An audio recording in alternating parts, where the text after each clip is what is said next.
Йов 42, 2 стих. Зная, че всичко можеш. Нека кажем заедно. Зная, че всичко можеш. И стихът казва, знае, че всичко можеш и че никое твое намерение не може да бъде възпрепятствано. Никое твое намерение не може да бъде спънато, попречено.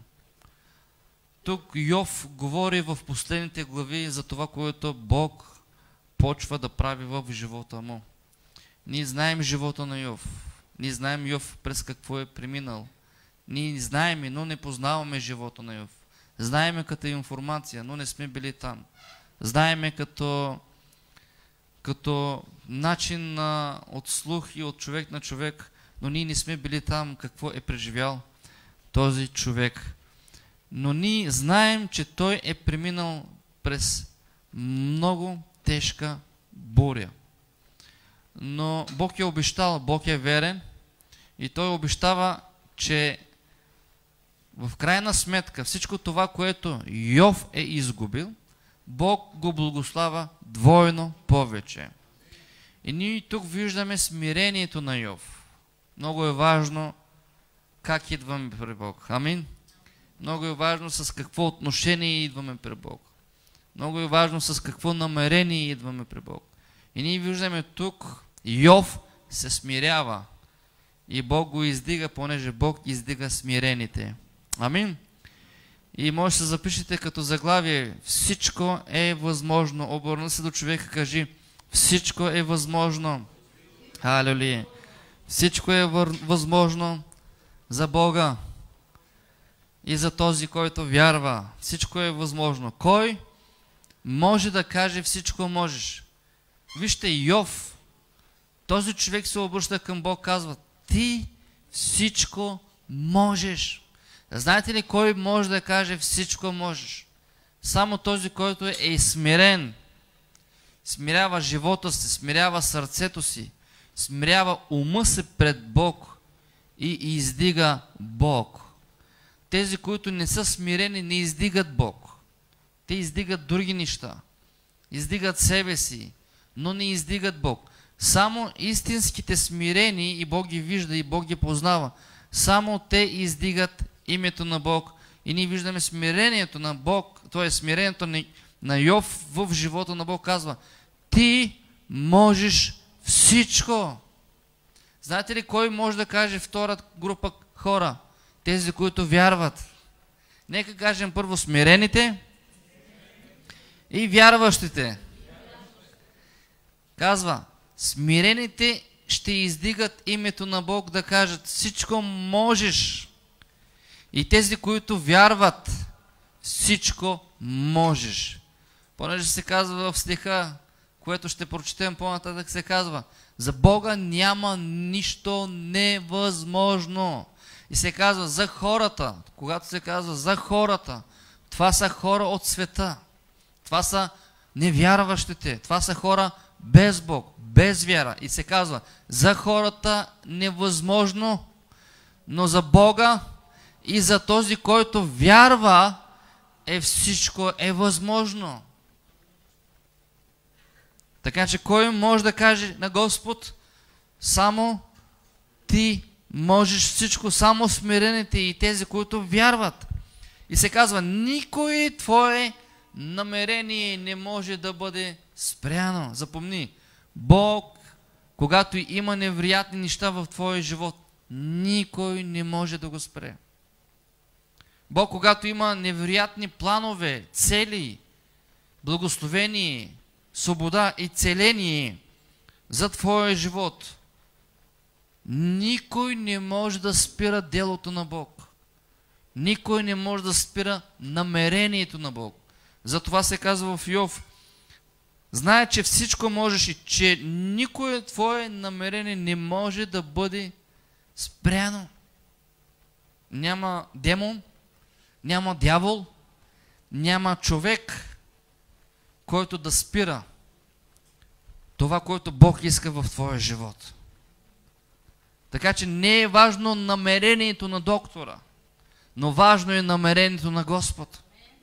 Не е важно намерението на твоят шеф, но важно е намерението на Господ.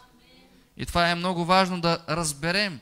Божието намерение за мен, Божието намерение за теб е по-важно. По-важно. И се казва, над всяко намерение всичко човешко. Това е много важно да знаем. Всичко човешко отпада. Но само намерението на Господ трябва да бъде издигнато. Амин. Всичко човешко трябва да отпада. Всичко, което идва слово от дявола, от хората, от света, слово, думи, да отпада. Но само словото на Бог да бъде издигнат. Затова не са важни светските новини. Да, важно е. Ние знаем какво става около нас, по света и у нас. Но по-важно са небесните новини в твоя живот. Амин. Небесните новини. Какво Бог има за теб, това е по-важно. Какво Бог мисли за теб, това е по-важно. Какво Бог е приготвил за теб, това е по-важно. А не какво хората казват и какво казват, че можеш или не можеш. Затова се казва слаб съд, велик Бог. Кои са слаби съдове? Хората, които нямат вяра. Хора, които не вярват в Бог и не ходят в смирение с Него, пред Него и не идват със смирение. Слаб съд, велик Бог. Невъзможно за хората, но възможно за Бога. Така че за Господ е едно и също да изцели човека от лоша или диагноза или болест и от кашлица. За Бог е едно и също да изцели човека от температура и от рак. Така че не си мислите, че Бог, когато трябва да изцелява човек от рак, трябва да поправи нещата малко по-трудно. Трябва да дава малко повече сили. Трябва да прави малко повече някакви различни процедури. Не.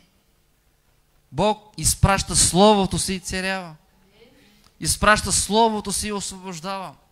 Изпраща Словото си и възкръсява. Изпраща Словото си и мъртвите възкръсва. Изпраща Словото си и разделя океани, морета, превръща ги в кръв. Той изпраща Словото си и сухите кости биват обличани с плът и кръв. И Бог казва, да вдъхни живот. И тези сухи кости се обличат в плът, се обличат в кръв, се обличат в вени и Бог дава живот. Амин. Така че това е много важно, да ходим с вяра в тези последни и усилни времена, да знаеме, за Бог няма нищо невъзможно. В Стария Завет ние виждаме и в Новия Завет Бог спира слънцето, за да може войната да продължава. Бог заключва 3 години и половина небето да не завали дъжд. Така че твоята болест, моята болест, твоят проблем, моят проблем, за Бог са нищо. Нищо. Нищо. Нека кажем нищо. Алелуя. Така че Той може да благославя утробата на 20 годишна и на 90 годишна. За Бог няма нищо невъзможно. Алелуя. Той е този, който дава. Той е този, който благославя. Той е този, който награждава. И ние виждаме награждението на Авраам и Сара, когато Бог в 3 личности идва при него, се казва, 3 дойдоха при Авраам. Това говори за триединството на Бог. Бог Отец, Син и Святия Дух. Те дойдоха в човешка образ. И един от тях каза, по това време до година ще имаш син. Това се казва в Битие 18:14. Ще имаш син. Авраам беше остарял, жената беше остаряла. И в Библията се казва, 14 стих се казва, а Сара се засмя, това е много важно, обаче в себе си. И никой не разбра това. Сара се засмя в себе си. Така че какво не говори от това? Това е съмнение, това е неверие. И какво не говори в себе си, че никой не я видя, само Бог видя това, което в нейното сърце. И се казва, Сара се засмя в себе си. И тогава Бог в човешкия образ каза, има ли нещо невъзможно за Господ? Защо се засмя? Има ли нещо мъчно за Господ? Така че Бог вижда дали в твоето сърце има вяра. Бог вижда дали в нашето сърце има неверие, вяра, съмнение и смирение. Бог вижда дали ние вярваме и очакваме. Бог вижда дали ние очакваме. Понеже вярата е да очакваш. И те не очакваха до година да имат деца. Но Бог е този, който е верен и държи на думата си. И Бог е този, който стои на думата си. И Бог не е човек, Библията така се казва, да лъже. Но Бог иска в сърцата ни да види вяра и да ходим с вяра. Подобно на тази история се казва в Лука 1:37 се казва за Мария. Мария, вие знаете за Мария. Тя не беше женена. Никога беше сгодена, обаче никога не беше с мъж. И когато ангел Гавриил дойде при нея и каза, благодатна, Бог избра тебе. Нека кажем, Бог избра тебе. Обърни се до човека и кажи, Бог избра тебе. Бог избра тебе, Зоя. Бог избра тебе. Знаете ли какво е това? Че никой не може да ти каже нищо, ако Бог е избрал тебе. Когато нещо идва от Словото на Бог, това е Бог избра тебе. Така че Бог те е избрал в Поморие. Бог те е избрал там, където работиш, там, където живееш, там, където служиш. Бог избра тебе, за да родиш Спасител. И тя почна да се мисли, ама как ще стане това? Разбирате ли? Ние почваме да мислим биологично, физическо, естествено. Почва да мислим, ами как ще стане без отношение? Как ще стане без втори човек? И тогава ангел Гавриил казва, Святия Дух ще дойде върху тебе. И ангелът продължава да казва, има ли нещо невъзможно за Бог? Ангел, изпратен от Бог със Слово. Халелуя! Така че това е много важно. И ние си почваме да си мислим, ама как ще стане това? Много често, когато човек страда от нещо или има голям проблем, почва да си мисли, ама как ще дойде освобождението? Как ще дойде изцелението? Как ще се оправи проблема? Как ще се оправи тази каша? Почваме да мислим и това е първото. И втората грешка, опитваме се да помогнем на Бог. Опитваме се да помогнем на Господ. Добре, ама когато Бог сътворяваше света, къде бяхме ние? Къде бяхме, когато Той каза да бъде светлина? Къде бяхме, когато Той каза, нека морето да произведе всички видове животни? Къде бяхме ние, когато Той каза да стане светлина и светила в небесата, да раздели морето от сушата? Къде бяхме ние, когато Той каза, ще създам човека по моя образ? Че когато ние и къде бяхме ние да му даваме разум и акъл, как да направи всичко това? Нали?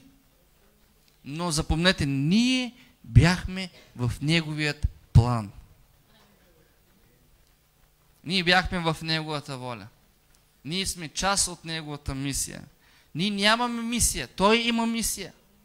И ние трябва да работим с Него като партньор. И затова Исус казва, който не събира с мене, той разпилява. Така че събирайте с Исус. Работете с Исус. Халелуя. Вижте, Еремия 32:17 казва: О, Господи Йова, ето Ти си създал небето и земята с голямата си сила и с пространната си мишца. Няма, нека кажем, няма нищо. Бог иска да чуе и гласът ти. Няма нищо трудно за тебе. За Бога няма нищо трудно. И 27 стих казва: ето аз съм Господ на всяка твар. Има ли нещо мъчно за мене? Така че Бог казва: ти си глината, аз съм граничаря. Той казва: ти си от този свят, ти си от земята, затова земно говориш. Аз съм от небето и там всички са вярващи. Така че Бог е този, който изпитва сърцата ни. Така че когато Той проверява сърцата ни, нека да види вяра в нас. Амин. И Бог иска да оформи живота ни, Бог иска да оформи семействата ни, домовете ни. И ние виждаме подобна чудотворна сила в пустинята. И ние знаем за живота на Йосиф, за живота на Давид, за живота на Авраам, за живота на всички пророци, царе, велики Божии мъже и жени. Но какво да кажем за Моисей, когато Моисей чрез Божията ръка изкара своя народ от робството от Египет. И Библията казва, че те се скитаха 40 години. Какво чудо беше в Израел? Какви чудеса беше в пустинята? Те излязоха, Библията се казва, около 3 милиона. Това е горе-долу цяла София. Около 3 милиона с багаж, с животни.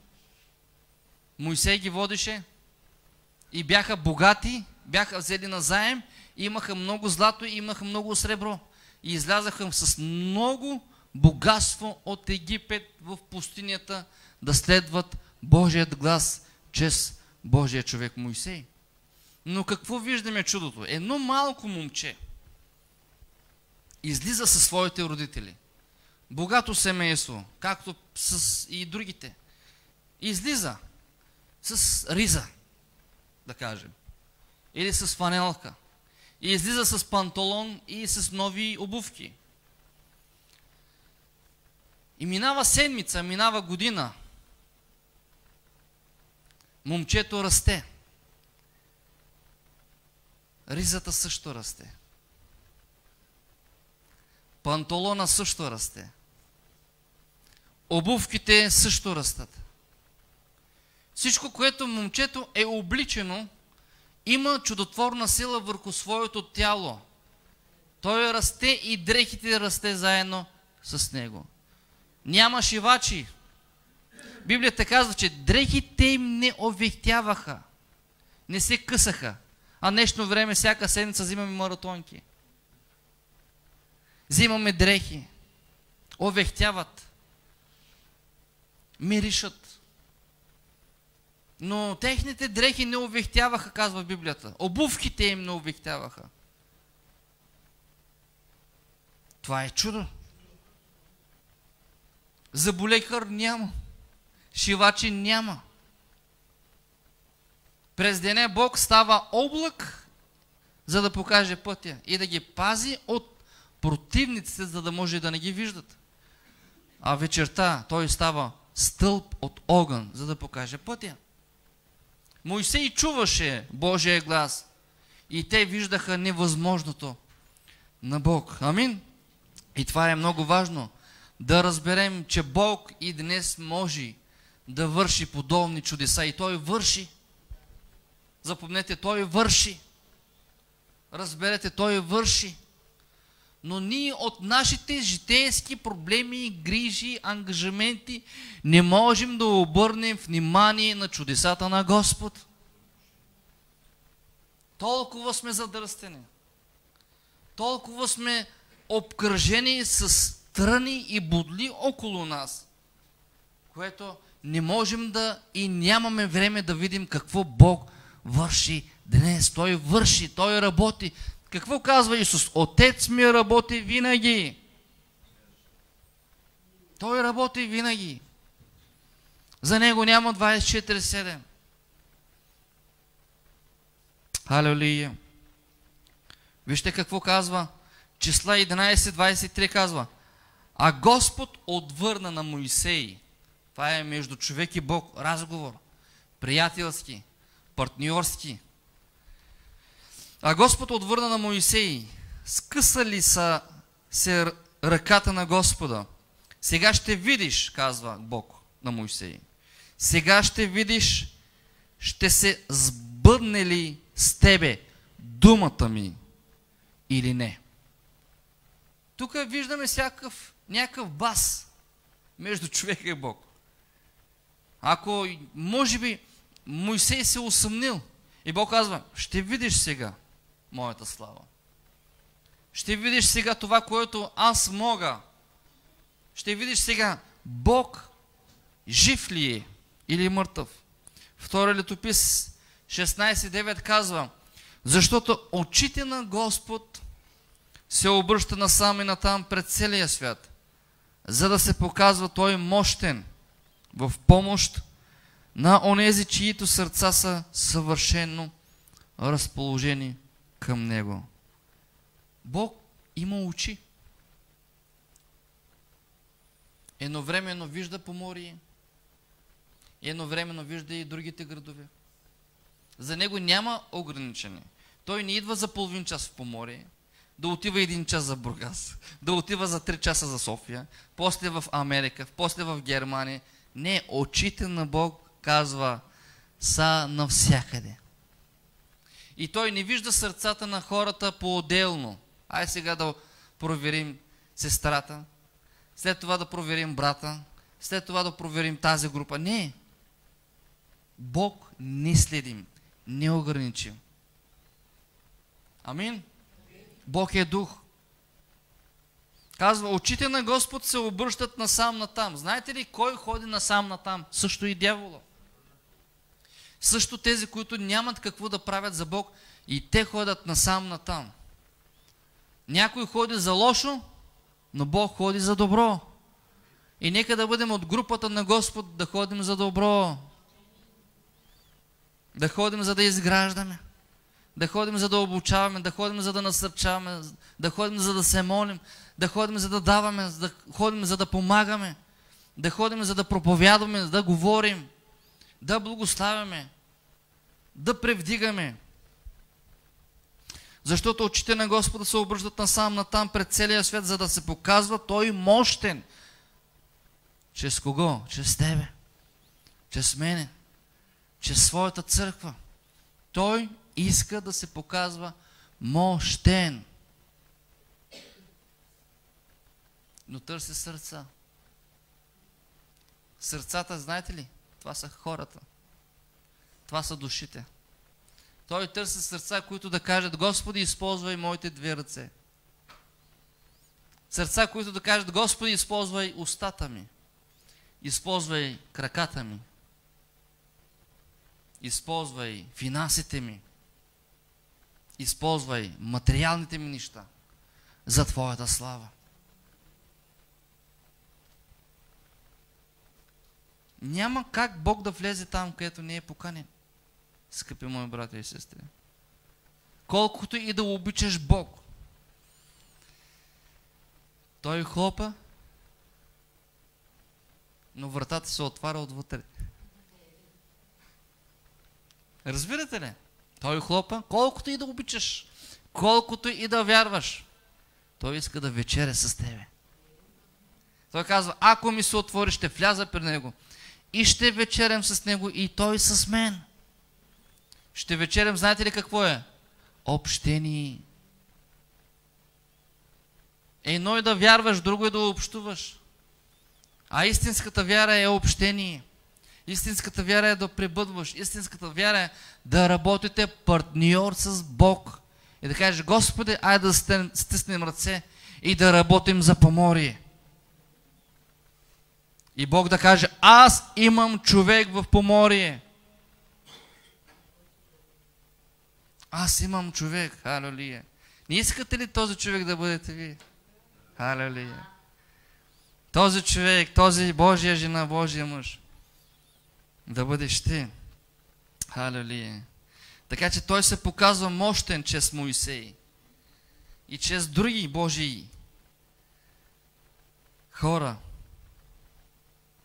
Халелуя. Бог за нас воюва. Това е много важно да разберем. Бог е нашата победа. Ако Бог е с теб, кой ще бъде против теб? И онези, които са в Бог, те са силни. И онези, които са в света, те са по-слаби от този, който е в тебе. Амин. Понеже този, който е в тебе, е по-силен от този, който е в света. Халелуя. Марк 9:23 казва: всичко е възможно за този, който вярва. Не се казва всичко е възможно за този, който се моли. Не ме разберете погрешно. Важно е да се молим. Но не се казва всичко е възможно за този, който се моли. Не се казва всичко е възможно за този, който ходи на църква. Но важно ли е да се молим? Да, важно е. Важно ли е да ходим на църква? Важно е. Но се казва всичко е възможно. Даже не се казва всичко е възможно за този, който проповядва. А се казва този, който вярва.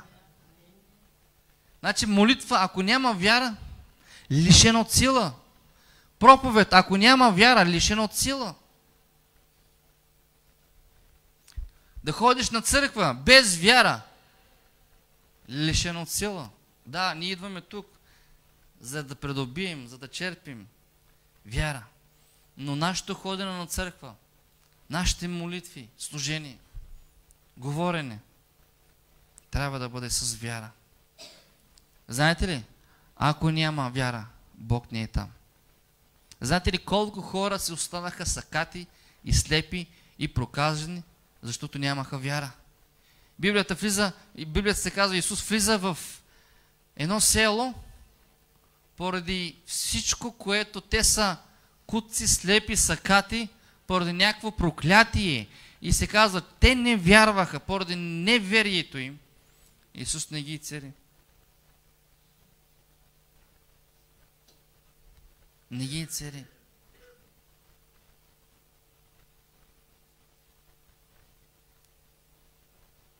Неверието, знаете ли какво е? Вид, не искам.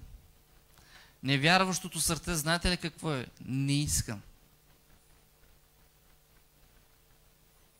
Това е неверие. Един човек, който има в сърцето си неверие, няма как да види славата на Бог, понеже се казва в Йоан 11:40: ако повярваш, ще видиш Божията слава. Амин. Ние имаме нужда да видим славата на Бог. Това превдига и привлича и повдига нашата вяра.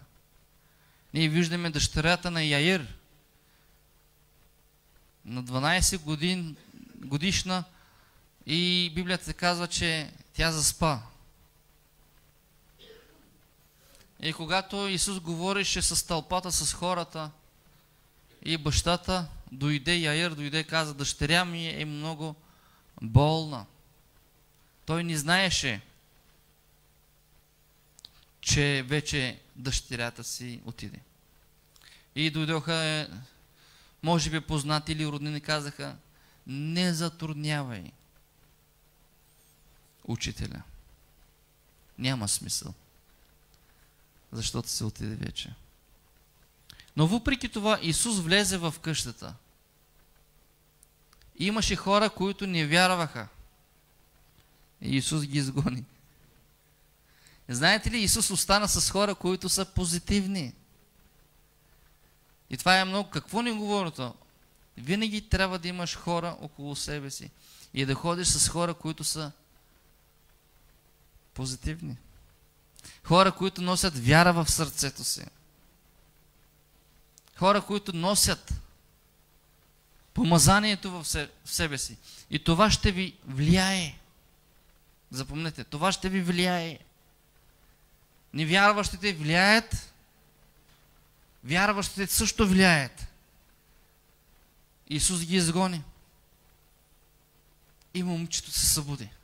Слава на Господ! Виждаме друга история в Йоан 11 глава. За Лазар. 4 дни в гроба. Ама как ще се събуди? Вече мириши. Сестрите на Лазар почнаха да разсъждат. Ама как ще стане това? Ама как ще излезе от гроба? Как ще се събуди? Как ще ходи с саваните? Понеже, нали, той беше обличан, беше вързан с савани. Как? Исус казва, ако повярваш, ще видиш Божията слава. Амин? Ако повярваш, ще видиш Божията слава. Човек може да ходи с 40 години на църква и въпреки това да изгуби вяра на момента или за дадена ситуация. И ние виждаме, той беше 4 дни в гроба. И дойде слово от Исус. Каза, Лазар е излез. Само 2 думи. Името и другото, което заповед. Излез. Името и заповед. Излез. Много често ние просто се молим с часове и часове. Ходим понякога и даже при специален човек. Но Бог, когато каже да, е да. Амин. 4 дни. И той възкръсна. Така че може би някой от нас е 4 дни, 4 седмици или 4 месеца е в някакъв скръб, притеснение, тревога, болест. Но след 4-та ще дойде слава на Господ. Но Бог иска да види сърца, които са изпълнени с вяра. Халелуя! Които са изпълнени с вяра. И ще дойде слово, което ще каже, излез, събуди се, стани. Халелуя! Ако повярваш, ще видиш Божията слава, Божието величие, Божието чудо, Божието невъзможно, силата на Святия Дух, присъствието на Святия Дух. Ако повярваш, ще видиш. Ама искам първо да виждам. Тогава ще повярвам. Много често така, това е пробване. Знаете ли какво е това? Това не е вяра, това е пробване. Много често хората идват при Бог, казват, нека да видим. И тогава ще повярваме. Нека да видим дали Исус изцелява. И тогава ще го следваме. Нека да видим дали Той събужда мъртви или прави чудеса, или тогава ще повярваме. Но това не е вяра, това е пробване. Човек и да вижда, когато не е повярвал, пак няма да повярва. Знаете ли колко хора, които са получили чудеса, са получили слава на Бог, но въпреки това не ги виждаме. Въпреки това не ги няма. Ако повярваш, ще видиш Божията слава. Бог и днес върши чудеса. Всичко е възможно за Бог и за този, който вярва.